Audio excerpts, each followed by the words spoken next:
사도신경 하심으로 신앙 고백 드리겠습니다. 전능하사 천지를 만드신 하나님 아버지를 내가 믿사오며 그 외아들 우리 주 예수 그리스도를 믿사오니 이는 성령으로 잉태하사 동정녀 마리아에게 나시고 본디오 빌라도에게 고난을 받으사 십자가에 못 박혀 죽으시고 장사한 지 사흘 만에 죽은 자 가운데서 다시 살아나시며 하늘에 오르사 전능하신 하나님 우편에 앉아 계시다가 저리로서 산자와 죽은 자를 심판하러 오시리라. 성령을 믿사오며 거룩한 공예와 성도가 서로 교통하는 것과 죄를 사하여 주시는 것과 몸이 다시 사는 것과 영원히 사는 것을 믿사옵나이다. 아멘.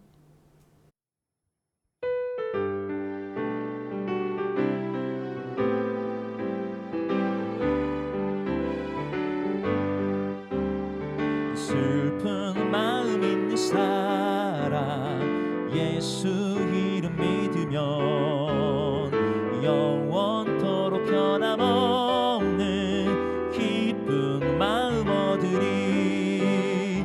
거룩하신 주의 이름 너의 방패 삼아라. 환난 시험 당할 때에 주께 기도드려라. 예수의 이름은 세상의 소망이요. 예수의 이름은 천국의 기쁨일세. 존귀하신 주의 이름 우리 기쁨 되도다. 주의 품에 안길 때에 기뻐 찬송 부르리. 예수의 이름은 세상의 소망이요. 예수의 이름은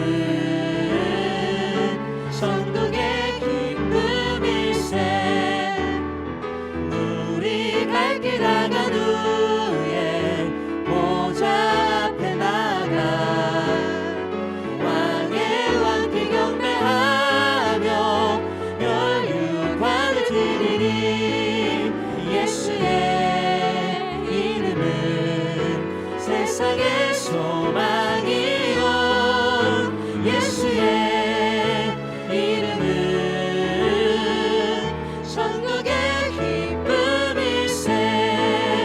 예수의 이름은 세상의 소망이요. 예수의 이름은 천국의 기쁨일세.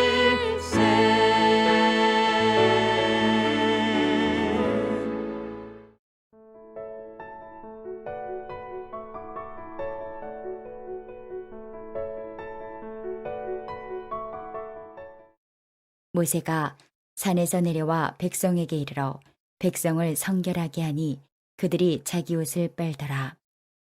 모세가 백성에게 이르되 준비하여 셋째 날을 기다리고 여인을 가까이 하지 말라 하니라. 셋째 날 아침에 우레와 번개와 빽빽한 구름이 산 위에 있고 나팔 소리가 매우 크게 들리니 진중에 있는 모든 백성이 다 떨더라. 모세가 하나님을 맞으려고 백성을 거느리고 진에서 나오매 그들이 산 기슭에 서 있는데 시내산에 연기가 자욱하니 여호와께서 불 가운데서 거기 강림하심이라. 그 연기가 옹기가마 연기같이 떠오르고 온 산이 크게 진동하며 나팔 소리가 점점 커질 때에 모세가 말한즉 하나님이 음성으로 대답하시더라. 여호와께서 시내산 곧 그 산 꼭대기에 강림하시고 모세를 그리로 부르시니 모세가 올라가매 여호와께서 모세에게 이르시되 내려가서 백성을 경고하라. 백성이 밀고 들어와 나 여호와에게로 와서 보려고 하다가 많이 죽을까 하노라. 또 여호와에게 가까이 하는 제사장들에게 그 몸을 성결히 하게 하라. 나 여호와가 그들을 칠까 하노라. 모세가 여호와께 아뢰되 주께서 우리에게 명령하여 이르시기를 산 주위에 경계를 세워 산을 거룩하게 하라 하셨사온즉 백성이 시내 산에 오르지 못하리이다. 여호와께서 그에게 이르시되 가라 너는 내려가서 아론과 함께 올라오고 제사장들과 백성에게는 경계를 넘어 나 여호와에게로 올라오지 못하게 하라. 내가 그들을 칠까 하노라. 모세가 백성에게 내려가서 그들에게 알리니라. 성도 여러분 평안하셨습니까? 추석 연휴 잘 보내셨습니까? 새롭게 또 출근하시고 일상을 시작하시려면 많이 피곤하실 텐데 하나님께서 새 힘, 또 활력을 여러분에게 주시기를 축복합니다. 오늘 설교의 본문은 출애굽기 19장 14절부터 25절까지입니다. 경계를 정하라, 아론과 함께 올라오라 라는 제목으로 하나님 말씀 함께 묵상하도록 하겠습니다. 어제 출애굽기 19장 살펴보았는데요. 이제 드디어 어제 본문에 출애굽한 이스라엘 백성들이 시내산에 도착하는 것을 봅니다. 출애굽하고 이제 3개월 만에 시내산에 도착을 합니다. 그리고 그렇게 시내산에 도착한 이스라엘 백성, 그 가운데 모세를 불러서 하나님께서 이제 시내산에 강림하실 것을 말씀하십니다. 구약 성경에 보면 하나님께서 그들의 백성 가운데 이렇게 가시적인 모습으로 나타나는 장면이 있습니다. 이스라엘 백성들도 출애굽한 후에 구름 기둥 또 불기둥으로 또 하나님께서 함께 하셨죠. 그런데 오늘 이 시내산에서의 하나님의 임재가 특이한 것은 이스라엘 백성 모두에게 이렇게 동시에 나타나는 유일한 장면이기 때문입니다. 자, 그래서 9절에는 놀랍게도 하나님이 이런 말씀하십니다. 19장 9절입니다. 여호와께서 모세에게 이르시되 내가 빽빽한 구름 가운데서 내게 임함은 내가 너와 말하는 것을 백성들이 듣게 하며 또한 너를 영영히 믿게 하려 함이니라. 모세가 백성의 말을 여호와께 아뢰었으므로 아멘. 놀랍게도 하나님께서 그 임재를 모든 하나님의 백성, 온 백성의 목전에서 강림하시겠다. 그리고 그렇게 강림할 때 모세와 나누는 대화를 듣게 하시겠다라는 그런 결정을 내리십니다. 자, 그래서 이제 14절과 오늘 보면 14절과 15절에서는요. 그렇게 하나님의 임재를 맞이하기 위한 준비를 시키는 것을 볼 수 있습니다. 14절 15절 보겠습니다. 모세가 산에서 내려와 백성에게 이르되 백성을 성결하게 하니 그들이 자기 옷을 빨더라. 모세가 백성에게 이르되 준비하여 셋째 날을 기다리고 여인을 가까이 하지 말라 하니라. 하나님께서 백성을 만나시기 위해 이스라엘 백성을 어떻게 준비시키십니까? 모세의 지도를 따라 옷을 깨끗이 빨고 그리고 부부관계를 금함으로 성결함으로 준비시키십니다.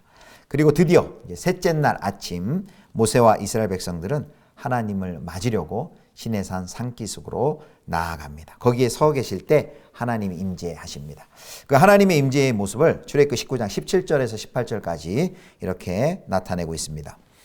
17절입니다. 모세가 하나님을 맞으려고 백성을 거느리고 진에서 나오매 그들이 산기슭에 서 있는데 시내산의 연기가 자욱하니 여호와께서 불 가운데서 거기 강림하심이라.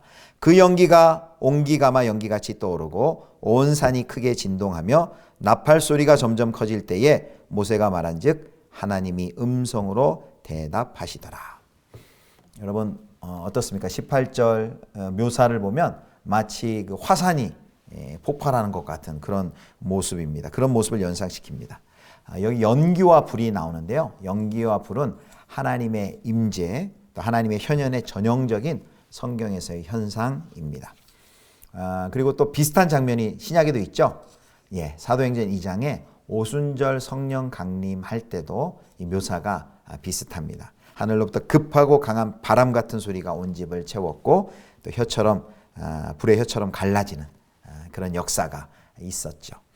자, 하나님께서 왜 시내산에 강림하셨을까요? 그것은 하나님께서 그 하나님의 백성을 만나기 위함이었습니다. 하나님의 백성을 만나시기 위해서 하나님께서 친히 찾아오신 것이었죠. 그런데 자기 백성을 사랑하셔서 찾아오셨지만 이제 모세를 불러서 하나님께서 경고를 하십니다. 무엇을 경고하시냐면 산사면의 경계를 정하고 선을 넘어오지 않도록 모세를 통해서 엄중하게 경고를 합니다. 경계를 침범하여서 무단으로 침입하는 자는 정령 죽을 것이라는 그런 경고를 하시는데요. 그 경고가 이미 12절에서도 어제 본문에서도 이루어졌고 오늘 본문 21절에서도 이루어지고 또 24절에서도 계속 그 경고를 계속해서 엄중하게 하십니다. 자, 그 중에서 12절과 21절을 읽어보겠습니다. 자, 12절입니다. 너는 백성을 위하여 주위의 경계를 정하고 이르기를 너희는 삼가 산에 오르거나 그 경계를 침범하지 말지니 산을 침범하는 자는 반드시 죽음을 당할 것이라. 자, 19장 21절입니다. 여호와께서 모세에게 이르시되 내려가서 백성을 경고하라. 백성이 밀고 들어와 나 여호와에게로 와서 보려고 하다가 많이 죽을까 하노라. 아멘. 여러분 여기에 갈등이 있지 않습니까? 자기 백성을 사랑하셔서 찾아오셔서 만나려고 하는데 임재하셨지만 가까이 할 수 없는, 넘어설 수 없는 그 선이 있다는 것입니다. 하나님이 우리에게 먼저 찾아오셨지만 동시에 인간은 함부로 하나님을 대면할 수 없는 분입니다.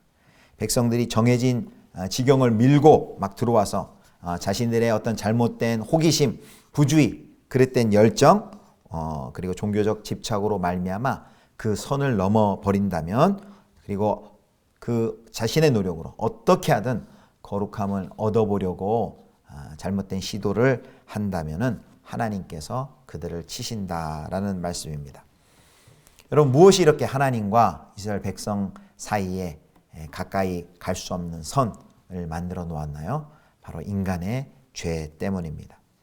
거룩하신 그 하나님 앞에 죄를 가진 인간이 가까이 갈 수가 없습니다. 자, 그런데 하나님께서는 예외를 두셨어요.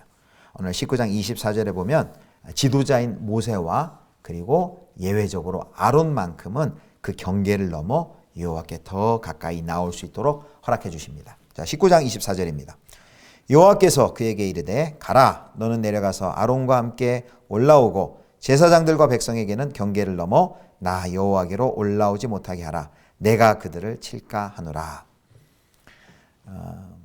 사랑하는 성도 여러분, 왜 모세는 이제 대표니까 지도자니까, 그런데 왜 이렇게 아론에게는 모세와 함께 올라올 수 있도록, 경계를 넘어 올라올 수 있도록 허락하셨을까요?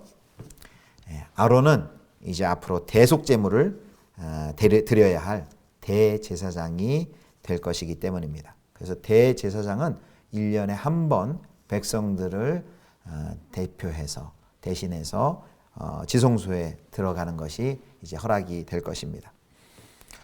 그래서 구속사적으로 보면 이 아론은 우리의 대제사장이신 그리스도를 예표하는 인물입니다.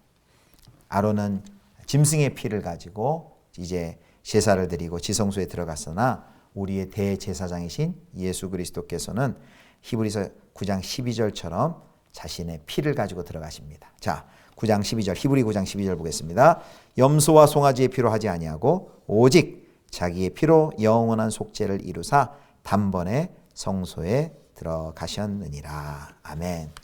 바로 아론은 이런 그리스도를 예표하는 대제사장의 사명을 감당할 자이기 때문에 하나님께서 그를 경계를 넘어 하나님께 나아오도록 허락을 하신 것입니다.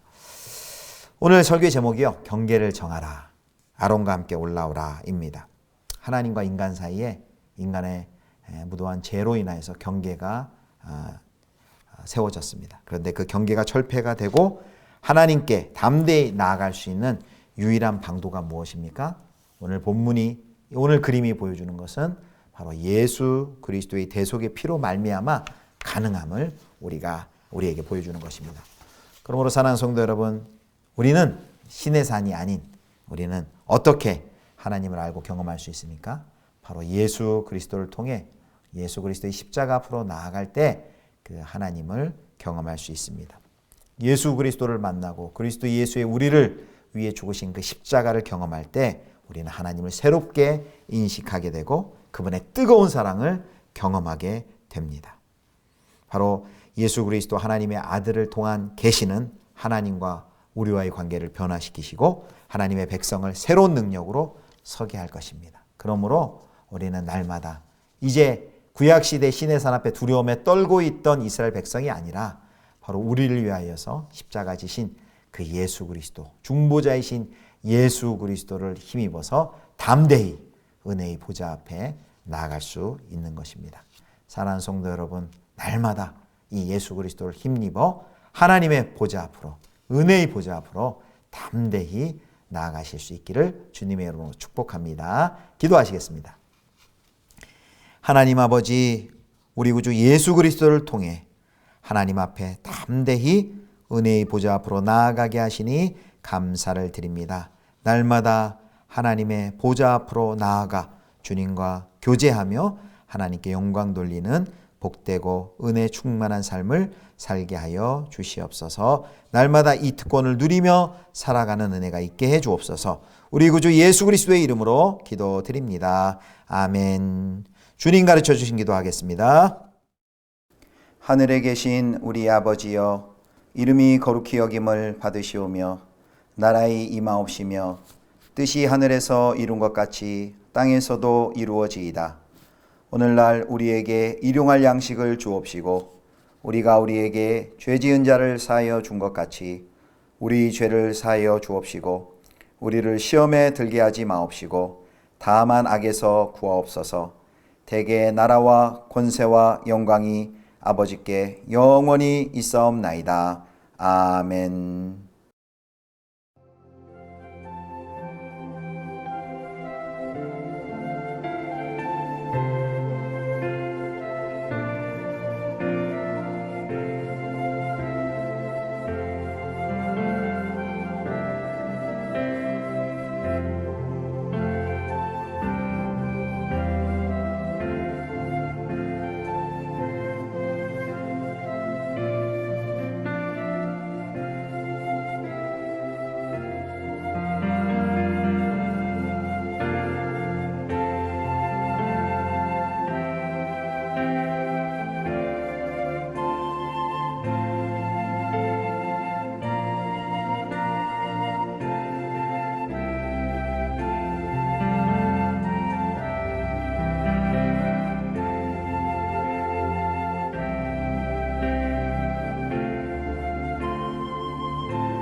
주